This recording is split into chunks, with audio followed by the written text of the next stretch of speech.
신명기 15장 말씀 함께 읽겠습니다. 매 7년 끝에는 면제하라. 면제의 규례는 이러하니라.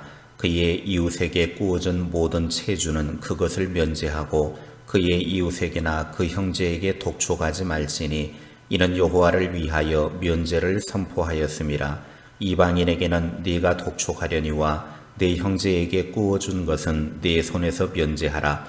네가 만일 네 하나님 여호와의 말씀만 듣고 내가 오늘 네게 내리는 그 명령을 다 지켜 행하면 네 하나님 여호와께서 네게 기업으로 주신 땅에서 네가 반드시 복을 받으리니 너희 중에 가난한 자가 없으리라. 네 하나님 여호와께서 네게 허락하신 대로 네게 복을 주시리니 네가 여러 나라에 꾸어 줄지라도 너는 꾸지 아니하겠고 네가 여러 나라를 통치할지라도 너는 통치를 당하지 아니하리라. 네 하나님 여호와께서 네게 주신 땅 어느 성읍에서든지 가난한 형제가 너와 함께 거주하거든 그 가난한 형제에게 네 마음을 완악하게 하지 말며 네 손을 움켜쥐지 말고 반드시 네 손을 그에게 펴서 그에게 필요한 대로 쓸 것을 넉넉히 꾸어주라. 삼가 너는 마음에 악한 생각을 품지 말라. 곧 이르기를 일곱째 해 면제년이 가까이 왔다 하고 네 궁핍한 형제를 악한 눈으로 바라보며 아무것도 주지 아니하면 그가 너를 여호와께 호소하리니 그것이 네게 죄가 되리라. 너는 반드시 그에게 줄 것이요 줄 때에는 아끼는 마음을 품지 말 것이니라. 이로 말미암아 네 하나님 여호와께서 네가 하는 모든 일과 네 손이 닿는 모든 일에 네게 복을 주시리라. 땅에는 언제든지 가난한 자가 그치지 아니하겠으므로 내가 네게 명령하여 이르노니 너는 반드시 네 땅 안에 네 형제 중 곤란한 자와 궁핍한 자에게 네 손을 펼치니라. 네 동족 히브리 남자나 히브리 여자가 네게 팔렸다 하자 만일 6해 동안 너를 섬겼거든 7째 해에 너는 그를 놓아 자유롭게 할 것이요 그를 놓아 자유하게 할 때에는 빈손으로 가게 하지 말고 내 양무리 중에서와 타작마당에서와 포도주 틀에서 그에게 후히 줄지니 곧 내 하나님 여호와께서 네게 복을 주신 대로 그에게 줄지니라. 너는 애굽 땅에서 종되었던 것과 내 하나님 여호와께서 너를 속량하셨음을 기억하라. 그것으로 말미암아 내가 오늘 이같이 네게 명령하노라. 종이 만일 너와 네 집을 사랑함으로 너와 동거하기를 좋게 여겨 네게 향하여 내가 주인을 떠나지 아니하겠노라 하거든 송곳을 가져다가 그의 귀를 문에 대고 뚫으라. 그리하면 그가 영구히 네 종이 되리라. 네 여종에게도 그같이 할지니라. 그가 6해 동안에 품꾼의 삭세 배나 받을 만큼 너를 섬겼은즉 너는 그를 놓아 자유하게 하기를 어렵게 여기지 말라. 그리하면 네 하나님 여호와께서 네 범사에 네게 복을 주시리라. 네 소와 양의 처음 난 것은 구별하여 네 하나님 여호와께 드릴 것이니 네 소의 첫 새끼는 부리지 말고 네 양의 첫 새끼의 털은 깎지 말고 너와 네 가족은 매년 여호와께서 택하신 곳 네 하나님 여호와 앞에서 먹을지니라. 그러나 그 짐승이 흠이 있어서 절거나 눈이 멀었거나 무슨 흠이 있으면 네 하나님 여호와께 잡아 드리지 못할지니 네 성중에서 먹되 부정한 자나 정한 자가 다 같이 먹기를 노루와 사슴을 먹음같이 할 것이요 오직 피는 먹지 말고 물같이 땅에 쏟을지니라. 아멘. 신명기 15장에서는 이스라엘 백성들이 가나안 땅에 들어가서 이웃과 하나님께 대해 반드시 수행해야 할 거룩한 책무를 소개하고 있습니다. 1절부터 11절에 매 7년 안식년이 되면 가난한 이웃에게 채무를 면제해주고 면제해주는 방법까지 제시하고 있습니다. 12절부터 18절까지는 동족 히브리 출신 종을 제7년에 해방시켜 주라는 명령을 하고 있고 19절부터 23절까지는 출애굽과 관련된 초태생 규정을 언급을 하고 있습니다. 15장에서 반복해서 나오고 있는 단어가 있다면 그리하면 네게 복을 주시리라 라는 표현입니다. 하나님께서 복을 주시겠다고 약속하신 명령 중에 하나가 이 15장에 들어 있습니다.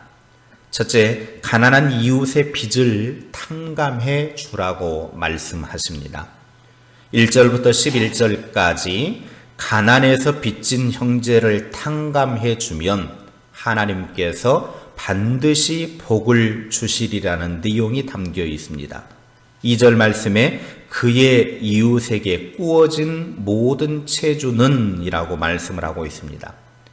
이것은 내가 필요한 것보다 더 많은 재물을 지니고 있다라고 하는 거죠. 남에게 꾸어줄 수 있을 만큼의 나에게는 재물이 남아있다라는 겁니다. 하나님께서 나에게 쓰고 남도록 축복해 주셨다라고 하는 증거이죠. 자기가 쓰고 남은 것을 남에게 돕는 일을 한다고 하면 하나님께서 다시 그 사람을 축복해 주실 것입니다. 그러므로 할 수만 있으면 나보다 못한 사람들을 보고들랑 그 사람을 도울 수 있는 힘껏 돕는 사람이 되어야 한다는 것입니다. 내게 있음으로 말미암아 감사하고 내게 많은 것을 주신 하나님께 감사하며 열심을 내어 도와야 합니다. 하나님이 내게 많이 주신 것에 대해서 감사만 하고 끝나서는 안 된다라고 하는 거예요. 내게 남을 도울 수 있을 만큼 여유가 있다고 하면 그것은 하나님의 축복이고 하나님이 주신 축복을 이웃에게 나누는 삶이 되어야 한다는 겁니다. 왜냐하면 그 도움은 결국 다시 내게 돌아오는 하나님의 축복이 되기 때문입니다. 하나님은 빚을 진 사람이 7년간 열심히 일을 했고 노력을 했는데도 빚을 갚지 못했다고 하면 7년이 지난 안식년에는 모든 빚을 탕감해 주라고 말씀하십니다. 그렇게 함으로써 빚을 진 자는 다시 새롭게 시작하는 기회를 갖게 되고 탕감을 해준 사람은 더 큰 하나님의 축복을 받게 됩니다. 하나님께서는 이런 명령을 지켜 행하는 사람에게 복을 주시겠다고 약속하셨습니다. 하나님의 이 약속을 믿고 순종하면 복을 받습니다. 그런데 3절에 보면 이방인에게는 조금 다른 탕감 기준이 적용이 됩니다. 3절 말씀입니다. 이방인에게는 네가 독촉하려니와 네 형제에게 꾸어준 것은 네 손에서 면제하라. 그러니까 동족에게 꾸어준 것은 면제, 탕감을 해줄 수 있지만 이방인에게는 독촉에서 받아내라는 것입니다. 그런 면제의 혜택이 돌아가지 않는다라는 거예요. 왜 그러느냐? 그들은 하나님의 율법을 지키는 사람들이 아니기 때문이라는 거죠. 율법을 무시하는 사람들이 하나님의 축복을 받을 수 없다라는 의미입니다. 그러나 동족에게는 은혜와 자비를 베푸는 것이 더 강조되고 있습니다. 디모데전서 5장 8절 말씀에 누구든지 자기 친족, 특히 자기 가족을 돌보지 아니하면 믿음을 배반한 자요 불신자보다 더 악한 자니라 그랬습니다. 여기에서 말하는 동족이나 친족, 가족은 확대해 보면 믿음의 공동체 안에서 함께 신앙생활하며 살고 있는 우리 지체들을 말하는 것입니다. 그들에게는 은혜와 자비를 베풀어 주라고 하나님은 명령하고 계십니다. 둘째, 감사함으로 드려야 합니다. 4절과 5절 말씀입니다. 네가 만일 네 하나님 여호와의 말씀만 듣고 내가 오늘 네게 내리는 그 명령을 다 지켜 행하면 네 하나님 여호와께서 네게 기업으로 주신 땅에서 네가 반드시 복을 받으리니 너희 중에 가난한 자가 없으리라. 어려운 성도들을 돕는 일에 힘을 기울이는 것은 우리의 삶에 부족함이 없고 더욱 풍성한 은혜를 받게 하는 길입니다. 하나님께서 주신 만큼이 아니라 주는 것 이상으로 갚아주시는 분이십니다. 성도들은 구제하는 일과 서로 돕는 일에 대해서 인색해서는 안 됩니다. 그리고 이왕 돕는 것이라면 이왕 도울 때 기분 좋고 감사한 마음으로 해야 돼. 헌금을 할 때도 구제를 할 때도 봉사를 할 때도 늘 감사함으로 해야 복이 됩니다. 무엇이든지 하나님께서 기뻐하시는 일에 자주 드릴 수 있도록 하나님의 은혜를 받을 기회를 더 많이 만든다라고 하는 생각을 가지시기를 바랍니다. 그것도 자원함으로 하십시오. 억지로 하고 나서 나중에 불평을 한다면 아무짝에 소용이 없습니다. 사람이든 하나님께든 주려고 하는 마음을 갖고 있는 사람은 아무리 없어도 줄 수 있는 사람이고, 그렇게 주며 사는 사람은 복 받은 사람입니다. 말씀을 순종하는 사람에게는 하나님의 복이 약속되어 있습니다. 이렇게 돕는 사람에게는 범사의 복을 받는다라고 하는 원리가 성경에 나타나 있습니다. 우리가 하나님께 복을 받는 삶을 살기를 원한다면 7절과 8절 말씀에 유의하게 보아야 합니다. 네 하나님 여호와께서 네게 주신 땅 어느 성읍에서든지 가난한 형제가 너와 함께 거주하거든 그 가난한 형제에게 네 마음을 완악하게 하지 말며 내 손을 움켜쥐지 말고 반드시 네 손을 그에게 펴서 그에게 필요한 대로 쓸 것을 넉넉히 구워주라.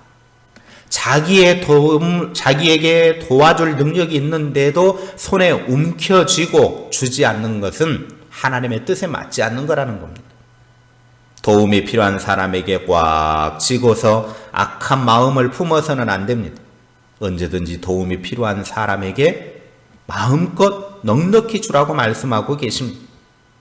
이렇게 어려움이 있는 자들에게 도와주지 않는 자는 그 죄가 자기에게 돌아간다라고 9절에 말씀하고 있습니다. 풍족하게 쓸 수 있도록 주시는 분은 하나님이신데 하나님께서 주신 재물을 가지고 하나님이 원하시는 곳에 쓰지 않고 오히려 그곳으로 인해 가난한 사람들, 도움이 필요한 자들에서 그들의 눈에서 눈물을 흘리게 하면 그것이 하나님 앞에 죄가 된다라고 하는 겁니다.